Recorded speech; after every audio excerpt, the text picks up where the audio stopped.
నేనేమవుతున్నాను ఎందుకంటే 9 ఏళ్ళు గడిచిపోయింది. 9 ఏళ్ళు గడిచిపోయినప్పటికీ కూడా వాళ్ళు ఇచ్చిన హామీలు నాకంటే ఎక్కువ మీకే రాసి రాసి మీ కాగితాలను వెళ్ళింది. నాకు తెలిసి ఈ దేశంలో ఒక పాత పార్టీగా ఉంది, అనుభవం కలిగినటువంటి పార్టీ, దేశాన్ని పాలించిన పార్టీ, రాష్ట్రాల్లో 40 సంవత్సరాల పైన పాలించిన పార్టీ ఇన్ని రకాల హామీలు అయితే ఇప్పుడు ఏదైతే తెలుసు. కానీ ఇచ్చిన హామీలలో ఒక్క బస్సులలో ఉచిత ప్రయాణం తప్ప ఆ బస్సులో మీకు తెలుస్తా ఉంది ఏదైనా ఒక్కడైనా అమలు కానీ వాళ్ళది ఏం లేదు, దొరకాలి తప్ప. నేను చాలాసార్లు చెప్తున్నాను, ఈ హామీలు ఇచ్చినప్పుడే చెప్పిన ఇది మహిళా డిక్లరేషను, ఇది యువ డిక్లరేషను, ఇది విద్యార్థి డిక్లరేషను, ఇది రైతు డిక్లరేషన్ అని చెప్పి చేసింది. ఒక్కొక్క డిక్లరేషన్కి ఒక సోనియా గాంధీ గారు వచ్చిండ్రు, ఒక రాహుల్ గాంధీ గారు వచ్చిండ్రు, ప్రియాంక గాంధీ గారు వచ్చిండ్రు, వాళ్ళ నేషనల్ ప్రెసిడెంట్ గారు వచ్చిండ్రు, మీకు తెలుసు. కానీ నేను అప్పుడే అన్నా ఇదంతా దివాలా తీసిందని చెప్పి మరో రకమైన మాట్లాడే సభలో తెలంగాణ రాష్ట్ర ఆర్థిక వ్యవస్థ అంతా కూడా దివాలా తీసిందని చెప్తున్నారు, అప్పుల పాలన చెప్తున్నారు. మరి అప్పుల పాలైన దివాలా తీసినటువంటి ఈ రాష్ట్రంలో మీరు అధికారంకి వస్తే ఎట్లా అల్లావుద్దీన్ అద్భుతాన్ని దీపాలకి చేస్తారని చెప్పి నేను అడిగాను. మీకే కాదు గుడ్డో చేసి ఇచ్చింది.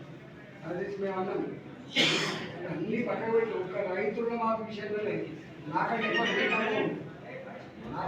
సమస్యలు ఎన్ని బ్యాంకుల ప్రకారం, బ్యాంకుల రికార్డుల ప్రకారంగా వాళ్ళ దగ్గర ప్రకారంగా 72 లక్షల మంది ఫార్మర్ క్రాప్ లోన్సే కాకుండా బాయిల్ దవ్వడం లోన్ వాళ్ళు, మోటార్ కొనుక్కోవడానికి లోన్ ఇస్తారు వాళ్ళు, పైపులు వేసుకోవడం లోన్ ఇస్తారు, భూములు చదువు చేసుకోవడం లోన్ ఇస్తారు. వ్యవసాయంలో అనేక రకాలు ఉంటాయి. 72 లక్షల మంది రైతులు అని చెప్పి వాళ్ళు ఈ ప్రభుత్వం అంటే వీళ్ళు ఎన్నికల ముందు ఇది చెప్పిన 63 లక్షల మంది రేవంత్ రెడ్డి గారు 63 లక్షల మంది ఇంకేమైనా రైతులారా మీరు రుణం తీసుకోకపోతే మీరు తక్షణమే బ్యాంకు ఓన్లీ రుణం తీసుకోండి అని చెప్పింది. మీకు ఐడియా ఉంది. 2 లక్షలు వస్తే సాగిన వేస్తే చెప్పింది. అంటే వాళ్ళ పని విధానం చెప్తుంది. వాళ్ళకు అన్ని స్కీముల కంటే కూడా ఈ స్కీమ్ చాలా ఇంపార్టెంట్ స్కీమ్ అని డిక్లరేషన్. లాస్ట్కి ఏమైంది? 63 లక్షలు పోయింది, 45 లక్షలు అయింది, 45 లక్షలు పోయింది, 34 లక్షలు అయింది, తర్వాత 31 పోయింది. ఇలా చివరికి ఇచ్చి 17,000 కోట్లు వాళ్ళు లెక్క చెప్తున్నారు. ఇది నిజామాబాద్ కూడా క్రాస్ చెక్ చేసుకుంటారు. ఎక్కడికి పోయినా మొన్న రుణమాఫీ కావాలని చెప్పి మేడ్చల్ ఎస్పీడీ ఆఫీసులో ఒక రైతు వేసుకొని చచ్చిపోయింది. అట్లే మీరు అంటున్నాడుగా చివరికి డబ్బులు ఖర్చు లేనటువంటిది దాన్ని కదా మీరు అంటున్నారు. అంటే ఏ డబ్బులు ఖర్చు లేనటువంటి దాన్ని ఇంప్లిమెంట్ చేయాలి. గతంలో వీళ్ళు ఏం చెప్పిండ్రు, మేము రాగానే దాన్ని రద్దు చేస్తామని చెప్పి రద్దు చేసినట్టు చేసి వీళ్ళు కనీసం అన్ని గతంలో ఉన్నటువంటి అన్ని కూడా రెస్టోర్ చేస్తామని చెప్పిండ్రు. 9 ఏళ్ళు అయింది ఇప్పుడు కూడా. అర్థం ఏంటంటే వాళ్ళకు నాకంటే ఎక్కువ మీరు చూస్తున్నారు. వాళ్ళకి రాష్ట్ర ప్రజలు హామీల కంటే కూడా ఇక మళ్ళీ ఉండవో దీపం ఉన్నప్పుడే ఇల్లు చక్కబెట్టుకోవాలంటే ఫిలాసఫీ తప్ప స్కిల్ తప్ప ఒక స్కీమ్ తెలియదు. ఎవరికి వాళ్ళే ఎలా మీరు చెప్పండి. కలెక్టివ్ రెస్పాన్సిబిలిటీ ఉంది. మరి మీరు అన్నారు కూర కొట్టేదానికి సిద్ధాంతం నిజంగా కూడా చాలా విషయాలు ఈ విషయం మాట్లాడుతుందండి. సమాచారం పూల కొట్టాలు కూడా పడుతుంది. డెమోక్రసీ కదా. ఇప్పుడు నోటీసులు ఇవ్వాలి, చెప్పాలి, పూల కొట్టమని చెప్పి వచ్చారు. ఉరిశిక్ష ఉరిశిక్ష ముందు కూడా కలిసి ఆడుతాం. మీ చివరి కొడుకుందండి మీకు ఏదో ఆయన ఏమనుకుంటే ఏదో హీరో వర్షిప్ తెచ్చుకోవాలని చెప్పి అనుకుంటున్నాను. ప్రజలు ఇప్పుడు సప్పుడు చెప్తున్నారు. ఎందుకంటే అధికారం ఉంది కాబట్టి సప్పుడు చెప్తున్నారు. సందర్భం అవుతుంది. కేసీఆర్ కూడా గట్టి అనుకుంటున్నాడు. ప్రజలంతా నాగంటే పిక్చర్ కూడా రాసుకుంటాను, పిల్లలు చెప్పించుకుంటాను, ఇంకే నొడుతారు, ఏడు పోతానే కుక్కలు మీద నొడుతుందని చెప్పాడు. కానీ ఏమైంది లాస్ట్కి వీళ్ళకు కూడా ఇక్కడ కూడా రేపు రేవంత్ రెడ్డి సర్కార్ డబ్బులతోటి మీడియాని మేనేజ్ చేసి లేకపోతే ఇంకో మేనేజ్ చేస్తున్నారు. కానీ మీరు కిందికెళ్ళి పంపితే కూడా చూపెట్టుకోండి. పత్రికలు ఆయన కూడా చేయొచ్చు. కానీ ప్రజాక్షేత్రం నుంచి తప్పించుకునేటువంటి చెప్పాలి. ఒక మాట చెప్పాలంటే మీరు అడిగిన దానికి అన్ని రంగాల్లో ఇచ్చిన హామీలు అమలు చేయకుండా విఫలమైనటువంటి అతి తక్కువ కాలంలో విఫలమైనటువంటి ప్రభుత్వం ఏంటంటే రేవంత్ రెడ్డి ప్రభుత్వం. కేసీఆర్ గెలిచిపోవడానికి, కేసీఆర్ అభాస్పాలు కావడానికి, కేసీఆర్ తినడానికి ఆరేళ్ళు పట్టింది. 2018 రెండవసారి ప్రభుత్వం కొలువు తీరిన తర్వాత ఇద్దరు ప్రమాణ స్వీకారం చేసేందుకు కేసీఆర్ గారు మా నాయకుడు గారు 3 నెలల కాలం కాలం పాటు క్యాబినెట్ లేదు, డబ్బులు అర్థమైపోయింది, ఆకారం పెరిగిపోయింది. ఇక తదుపరి ఆయనకి అద్దుపద్దు లేదు, అన్నీ చేసేసింది వ్యవసాయం.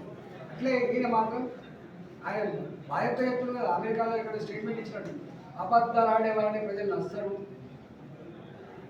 అమలు కాని హామీలు ఇచ్చిన వాళ్ళని ఇష్టపడతారు. ఇక ఆయన ఆ మాట చెప్పినందుకు అంటే తెలంగాణ ఇక మనం ఎన్నుకున్నాం, మరి మన కాలం మనం ఏం చేస్తే చెప్పండి, ఇద్దరే కూర్చుంటే నిలబడి అంత ఏం చేస్తారు. ఇంకోటి సెంట్రల్ గవర్నమెంట్ నుంచి వచ్చేటటువంటి గ్రామ పంచాయతీ ఫండ్స్ కూడా పాత సర్పంచ్లు ఇప్పటిదాకా బిల్లులు చేయలేదు. అవి వచ్చిన డైవర్ట్ చేసి గత ప్రభుత్వం చేసినా ఈ ప్రభుత్వం రిలీజ్ చేసినా సెంట్రల్ ఇచ్చే ఫండ్స్ కూడా ఇవ్వట్లేదు అని సర్పంచ్లు మొత్తుకుంటారు.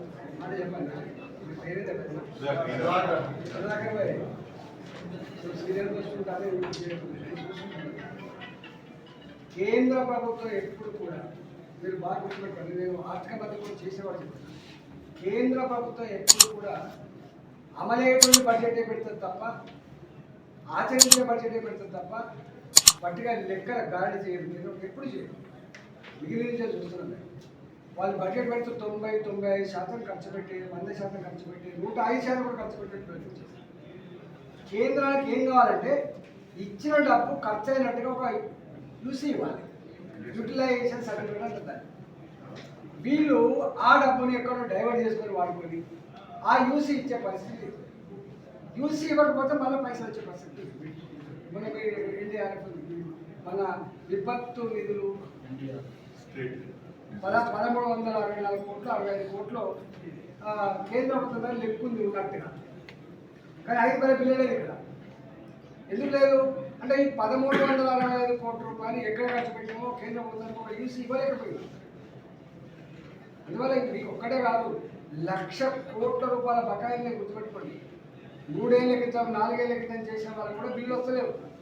ఇక బిల్లులు రావాలంటే కూడా బాధ సాడ్ పార్ట్ ఏంటి సార్, ఇవాళ మాలాంటి వాళ్ళని ఫోన్ చేస్తే కూడా బిల్లులు లేవు, చెల్లించలేము, పైసలు లేవు అని చెప్పడమే కాకుండా సాటుకు మాత్రం ఇళ్ళలో కూడా దుకాణాలు పెట్టి పరిచయాన్ని బట్టి 6 నుంచి 10% కమిషన్ తీసుకొని ఇచ్చే పరిస్థితి వచ్చిందని మీరు అర్థం చేసుకుంటాం.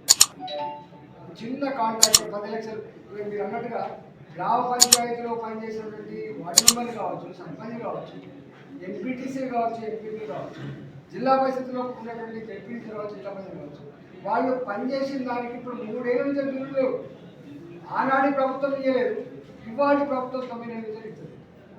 ఇవ్వాలంటే కూడా ఎవరు పైరో పట్టుకొని పోవాలి తప్ప మట్టిగా నువ్వు పోయి నేను టోకన్ నెంబర్ ఇస్తుంది నా బిల్లుకి ఇచ్చేయని చెప్పి పరిస్థితి మొన్న ఏమన్నా కేంద్రం ఒక మంచి పని చేసింది ఏంటంటే నేరుగా ఇచ్చింది గ్రామ పంచాయతీ, వాటిని కూడా చక్కగా వచ్చేసింది. ఆ నేరుగా ఇచ్చే దాంట్లో కూడా ఏం చేస్తూ కంట్రోల్లో పెట్టి కరెంటు బిల్లు కట్ చేసి దాంట్లోకి వెళ్ళి ట్రాక్టర్ బిల్లు ఇవ్వాల్సి, డీజిల్ బిల్లు కట్ చేసి అంటే అన్ని కంట్రోల్. ఫస్ట్ టైం నిన్న మా ప్రభుత్వం అయినా ఒక రిక్వెస్ట్ చేసిన, మా ప్రభుత్వం ఏ రిక్వెస్ట్ చేసినా ఈ 16 ఫైనాన్స్ కమిషన్ రిక్వెస్ట్ చేసింది. 350 400 16 ఫైనాన్స్ కాంట్రాక్ట్ ఏం రిక్వెస్ట్ చేసిందంటే 350-400 జనాభా కూడా తండాలు కావాలని వాళ్ళకి మినిమం నీడ్స్ కూడా ఫుట్లే పరిస్థితి.